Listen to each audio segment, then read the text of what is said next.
আমাদের ছোটবেলার ঐতিহ্যবাহী খাবার অনেকে পছন্দ করতো। বাংলাদেশের ঐতিহ্য আমার ভাই বিক্রি করতেছে। এগুলা ছোটবেলায় আমরা অনেক পছন্দ করতাম। ভাই একটা কয় টাকা? 10 টাকা 20 টাকা। ছোটবেলার আমাদের পছন্দের খাবার ছিল এগুলা।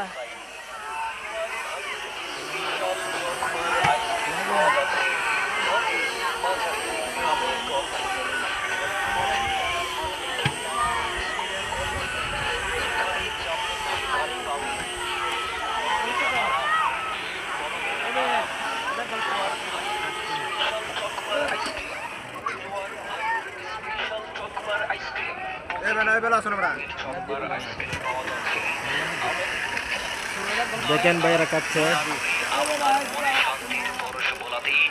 এক্ষুনি চলে আসুন আমাদের প্রচার মাইক লক্ষ্য করে। প্রোপ্রাইটর মোহাম্মদ দিলওয়ার হোসাইন। দিলওয়ার ভাইয়ের স্পেশাল চকবার আইসক্রিম পাওয়া যাচ্ছে হাটে, বাজারে, গ্রামে গঞ্জে।